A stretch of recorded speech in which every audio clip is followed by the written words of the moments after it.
મુખ્યમંત્રીશ્રીએ ખૂબ ઉદારતાથી ખેડૂતોનું આર્થિક હિત સર્વોપરી રાખીને એક મહત્વનો ઉદાર નિર્ણય એ લીધો છે. જે કિસાનના ખેતરમાંથી વીજ લાઈન પસાર થતી હોય, વીજ ટાવર ઊભો કરવાનો હોય, એના બદલે ખેડૂતોને આપવામાં આવતા વળતરમાં સરકારે વધારો જાહેર કરવાનો નિર્ણય લીધો છે. આ નિર્ણયથી રાજ્યના ખેડૂતોને તેમની જમીનનું યોગ્ય અને બજાર આધારિત વળતર હવે મળશે. ખેડૂતોના ખેતરમાંથી પસાર થતી વીજ લાઈન માટે અત્યાર સુધી ખેતરમાં વીજ પોલ કે લાઈન નાખવા માટે ખેડૂતોને જંત્રીના બમણા લેખે વળતર ચૂકવવામાં આવતું હતું. કેટલીક વિસંગતતાઓ પણ ધ્યાનમાં આવી, કેટલીક લાગણીને ધ્યાનમાં રાખીને પણ રાજ્યમાં જિલ્લાઓ દ્વારા નિર્ણય થયો, ડીએલવીસીમાં નિર્ણય થયા. આ બધી જ બાબતોને ધ્યાનમાં રાખીને જે રજૂઆતો મળી એમાં માનનીય મુખ્યમંત્રીશ્રી ખૂબ સંવેદનાથી જ્યારથી પણ આ વિષય નીકળ્યો છે ત્યારથી અમને સૂચનાઓ આપી છે. તંત્રને કહ્યું છે ખુલ્લા મનથી ખેડૂતોનું હિત એ હંમેશા પ્રાથમિકતા ભારતીય જનતા પાર્ટીની રહી છે. એના માટે જે કાંઈ કરવું ઘટે એ કરવા માટેની એમણે આદેશો પણ જારી કર્યા. એના આધાર ઉપર એમાં મોટો સુધારો કરીને જંત્રી આધારિત નહીં પરંતુ જમીનના પ્રવર્તમાન ભાવ એટલે કે માર્કેટ રેટ એના બમણા ચૂકવવાનો ખેડૂત હિતલક્ષી નિર્ણય એ સૌપ્રથમવાર ગુજરાત રાજ્યમાં રાજ્યની ભાજપની સરકારે લીધો છે.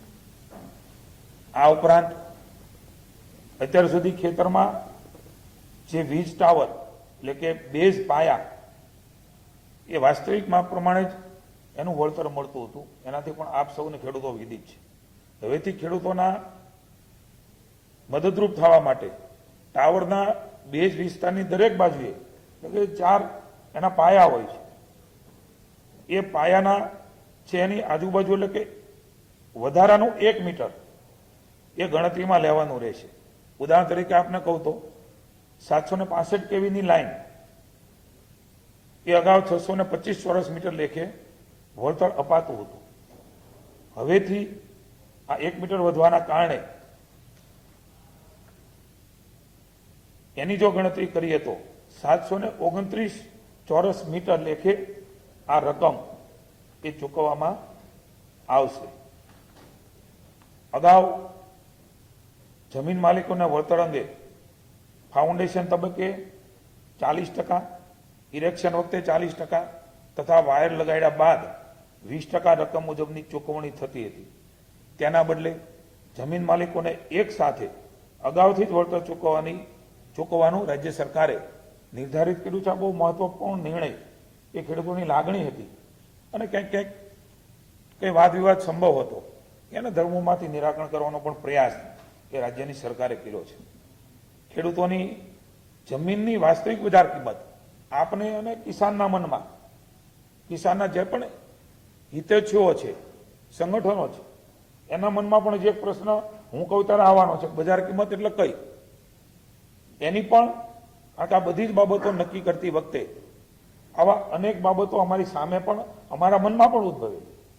માની ઋષિભાઈએ, માની હર્ષભાઈએ ખૂબ ઊંડાણપૂર્વક એની ચર્ચાઓ કરી અને પછી જે પ્રકારે નક્કી કરવામાં આવ્યું છે એ પ્રમાણેની પારદર્શકતા કેવી રીતે હોઈ શકે.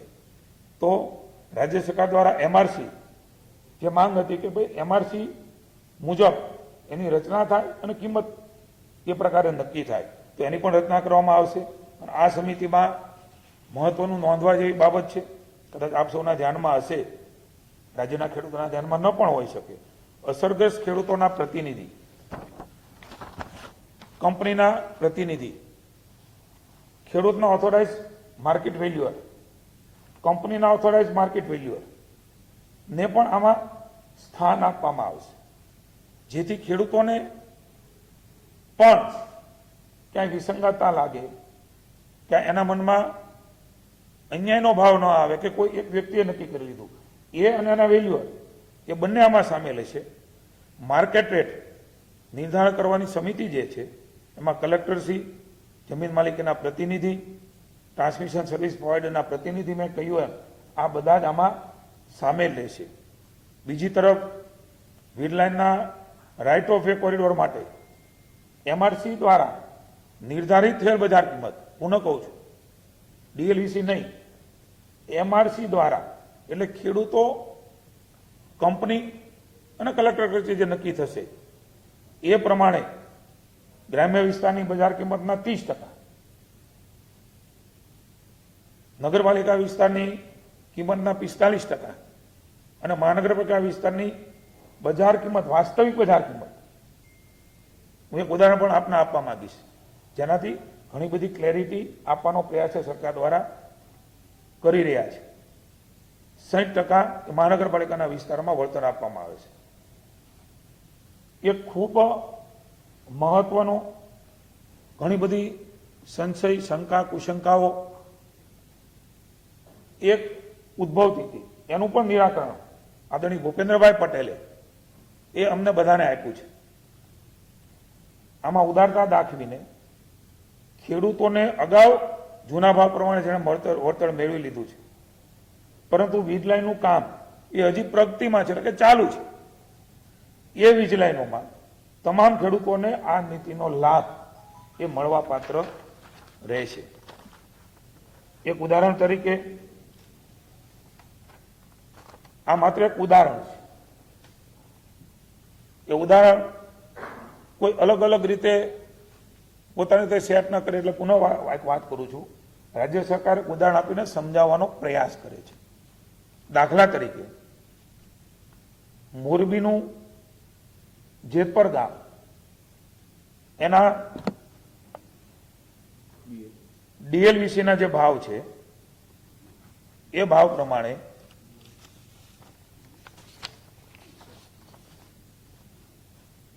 ટાવર બેઝ જે એરિયા છે 979 દાખલા તરીકે ભાવ નક્કી થયો હોય તો એના 625 સ્ક્વેર મીટરમાં 6 ને 11 એટલે 6,11,000 રૂપિયા મળવા પાત્ર હતા. એ ટાવર બેઝ એરિયાને હવે ઉદાહરણ તરીકે 1 વીઘાના 30 લાખ, કોઈ વાર 10 લાખ હોય, અંદરનો જમીન હોય તો, રોડ ઉપરની હોય તો 40 હોય, 30 હોય, 25 હોય, એ જે એમઆરસી કમિટી નક્કી કરશે, બરોબર છે ભાઈ, એ પ્રમાણે એમને હવે જે વળતર મળશે 729, મેં અગાઉ વાત કરી એમ પાયાનું 1 મીટર વધારે. ગુજરાતમાં ખેતીની જમીનનો ભાવ વધારે છે, તમે બધા જાણીએ છીએ, એટલે ખેડૂતને એને સીધો લાભ મળવાનો છે. ભલે વેચાતી હશે કે નહીં વેચાતી હોય, કેટલીક જગ્યાએ એ ત્યાં ડેવલપમેન્ટ થવાનું હોય તો કદાચ એ પ્રકારનો ભાવ હોય, ન થવાનું હોય ત્યાં પણ ખેતીની જમીનની કિંમત એ લગભગ અન્ય રાજ્યની સરખામણીમાં લગભગ વધારે છે. આપણા રાજ્યમાં ખેતી પ્રત્યેનો ભાવ છે ત્યારે 6,11 મળતા હતા, એને 729 સ્ક્વેર મીટર પ્રમાણે 27 લાખ અને 2,000 ની રકમ એ એમને ટાવર એરિયામાં મળશે. આરઓડબલ્યુ કોરિડોર 100 મીટર લેન્થ અને 67 મીટર વિડ્થ, એમાં એને જે 25% લેખે રકમ મળતી હતી એ હું આપને ક્યાંય પણ ગેરસમજણ ન થાય એટલા માટે કહું છું. આ કોઠો પણ આપને આપીશું. 3.40 લાખ એ 25% લેખે આરઓડબલ્યુમાં મળતા હતા. એના બદલે હવે 12.74 લાખ એમને જે જેતપર ગામની ડીએલવીસી છે એમણે નક્કી કર્યા હતા. અગાઉ મેં કીધું એ જંત્રી પ્રમાણે હવે જે વાત કરું છું એ 22.74 લાખ 25% લેખે એમને એ રકમ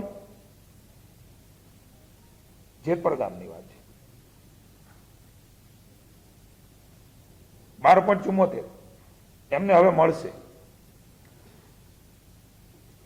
એ જૂના મળતા હતા, હવે જે રકમ એને મળશે એ 37.25 લાખ એટલે કે 30% લેખે. કોને એકવાર હું ઉદાહરણ કહું છું, અને કોઈ જગ્યાએ મારી વાતમાં સેટ ન થાય આપણે આની કોપી પણ આપીશું. ક્યાંક કોઈ શબ્દ રચનામાં ભૂલ હોય તો ક્ષમા ગણશો. એટલે હવે હું રકમનો સરવાળો કરું છું. ટાવર એરિયા અને આરઓ જે કોરિડોર છે આરઓડબલ્યુ એ બંનેનો 6,11 અને 12.74 જે જેતપર ગામમાં ડીએલવીસી નક્કી થઈ છે એમાં 18.85 એ ખેડૂતને મળવા પાત્ર હતા. હવે 1 વીઘા પ્રમાણે એમને 64.27 લાખ રૂપિયા, 18.85 ની સામે 64.27. આ પ્રકારની કેટલાય ગણી રકમ એ હવે આ પ્રકારે ખેડૂતને મળવા પાત્ર થશે. એક ઉદાહરણ સુરેન્દ્રનગરના કોંઢ ગામનું પણ આપને આપવા માંગુ છું. એટલા માટે વિવેકભાઈ કે આ બે ગામનો ઇસ્યુ હતો. મારી વિનંતી એ તમને આપી દઈશું લેખિતમાં. ના હું પ્રયાસ કરું. મેં પહેલા કીધું, સમજણ ન પડે તો માફી માંગુ છું આપની. અમારો ઈરાદો આપ સમજો, વિનંતી છે મારી. કોંઢ ગામનો એક દાખલો છે. કોંઢ ગામમાં ટાવર બેઝ જે એરિયા છે એ એરિયામાં હાલમાં જે રકમ મળતી હતી એ 2.38 લાખ મળતી હતી, એના બદલે હવે 18 લાખ મળશે. એ જ પ્રમાણે ROWમાં 6.39 લાખ મળતા હતા, એના બદલે હવે 24.83 મળશે. એટલે કે 9 લાખ મળતા હતા, એના 42 લાખ રૂપિયાની રકમ હું માનું છું કે હવે સ્પષ્ટતા એ આપના સુધી થઈ ગઈ છે. છતાં પણ હું જેતપરનું ઉદાહરણ આપું છું. 18.85 મળતા હતા, એમને હવે 64.27 લાખ રૂપિયાની રકમ એ એમને મળવાની છે. આ પ્રકારે રાજ્યની સરકારે એક મહત્વપૂર્ણ નિર્ણય એ લીધો છે. એમની આખી જે તમે કહો છો એ ઠરાવ એ પણ આપને મળશે. પહેલા પદ્ધતિ, અત્યારની પદ્ધતિ, એનો ઠરાવ પણ અત્યારે તમને આપી દેવામાં આવશે. આ પ્રકારે ખેડૂતોના હિતમાં રાજ્ય સરકારે ખૂબ મહત્વપૂર્ણ નિર્ણય માનની ભૂપેન્દ્રભાઈ, માનની હર્ષભાઈ, અમારા ઋષિભાઈ વગેરે મુખ્યમંત્રી, નાયબ મુખ્યમંત્રી અને વીજળી મંત્રીએ ખૂબ સંવેદનાથી આ નિર્ણય ખેડૂતોના હિતમાં લીધો છે. આ બધી જ તુલનાઓના અંતે આપ પણ સમજી શકો અને ખેડૂતો પણ સમજી શકશે કે ખૂબ મોટો મહત્વનો સુધારો એ રાજ્યની સરકારે ખેડૂતોના વિશાળ હિતમાં લીધો છે.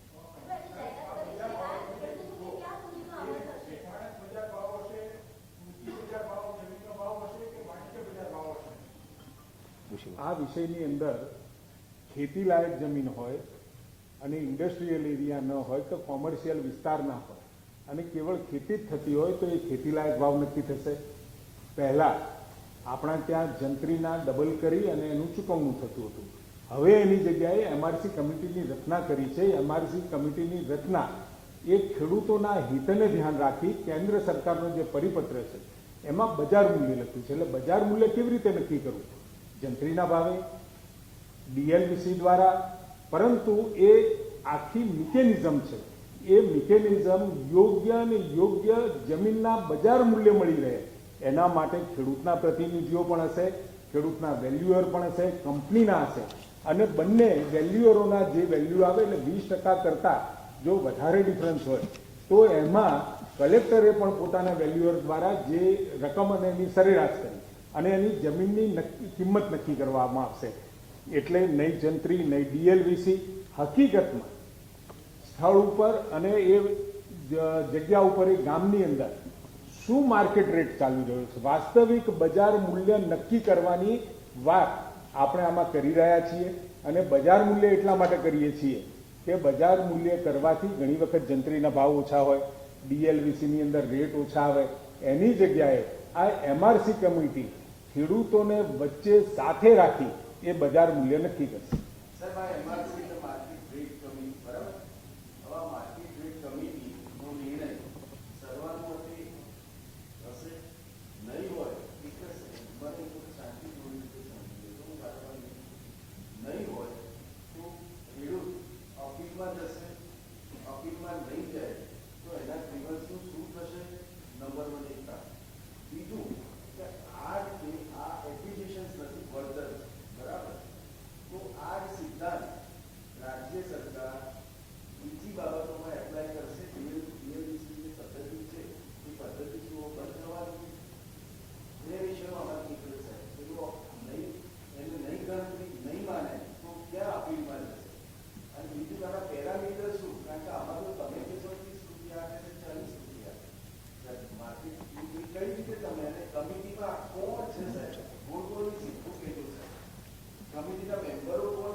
જે કમિટીની રચના કરવામાં આવી છે, જેને આપણે માર્કેટ રેટ કમિટી કહીએ છીએ, જિલ્લા કલેક્ટરશ્રીના અધ્યક્ષ સ્થાને થશે.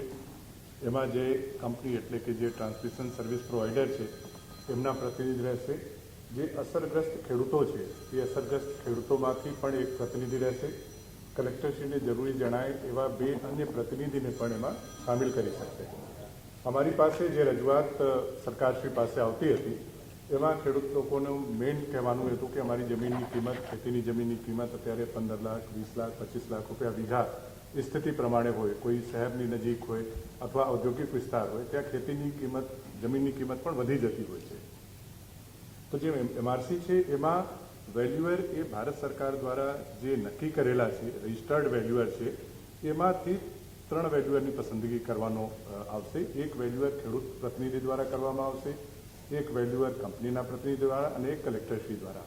અને જે રેટ નક્કી કરવામાં આવશે ફાઇનલ, એ ત્રણેયના વેલ્યુએશનને ધ્યાનમાં રાખીને એકબીજા સાથે સામંજસ્ય બેસાડીને કરવામાં આવશે. એટલે અમારું એવું માનવું છે કે 99% કિસ્સાઓમાં અથવા કદાચ 99% કરતાં પણ વધુ કિસ્સાઓમાં કોઈ પણ જાતની અપીલની શક્યતા નહીં રહે, કોઈ ગુંજાઈશ ન રહે, જરૂરિયાત ન રહે.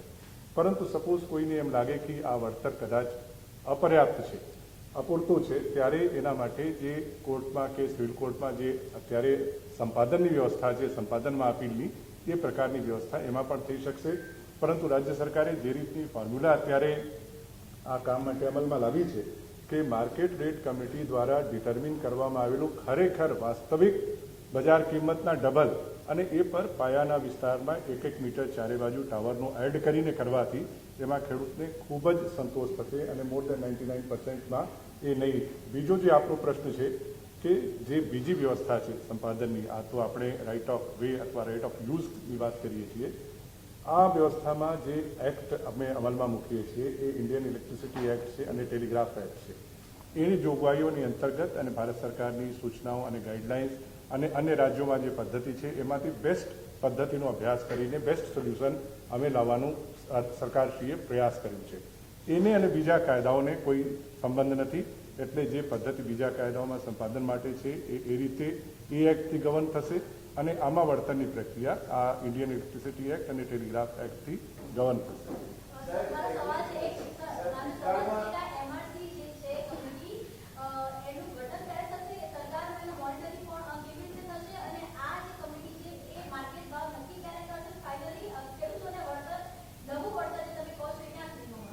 જે માનનીય મંત્રીશ્રીએ વાત કરી છે કે ખૂબ જ ટૂંક સમયમાં, ટૂંકા ગાળામાં એ કમિટીની રચના કરવામાં આવશે. જિલ્લા કક્ષાની કમિટી છે, જિલ્લા કલેક્ટરશ્રીના અધ્યક્ષ સ્થાને છે, જેમાં ખેડૂતના પ્રતિનિધિ પણ રહેશે અને કંપનીના પ્રતિનિધિ પણ રહેશે.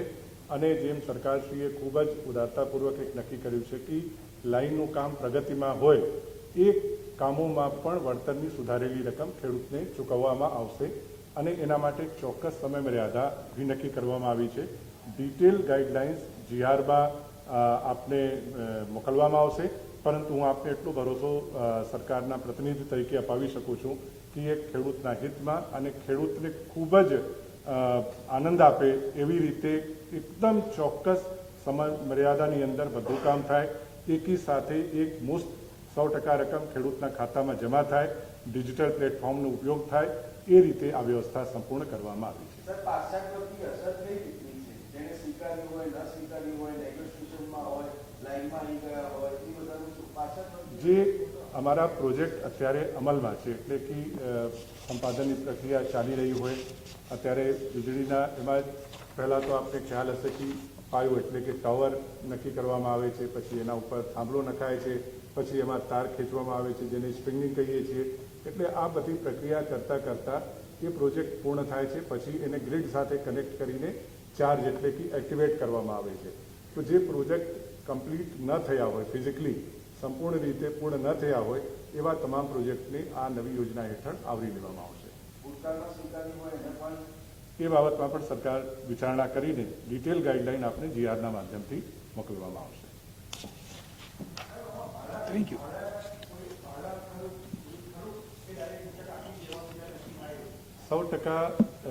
એક મુશ્ત એકી સાથે ખેડૂતના એકાઉન્ટમાં રકમ જમા થાય અને ટાવરના કિસ્સામાં 1-1 મીટર જે રીતે સાહેબે કીધું વધારીને અને માર્કેટ રેટ કમિટી દ્વારા નક્કી કરેલ વાસ્તવિક બજાર ભાવના ડબલ એમને એક મુશ્ત આપવામાં આવશે. ROWમાં પણ ખરેખર વાસ્તવિક બજાર મૂલ્યના ગ્રામ્ય વિસ્તારમાં 30% એક સાથે આપવામાં આવે એ રીતની વ્યવસ્થા કરવામાં આવી છે. Thank you.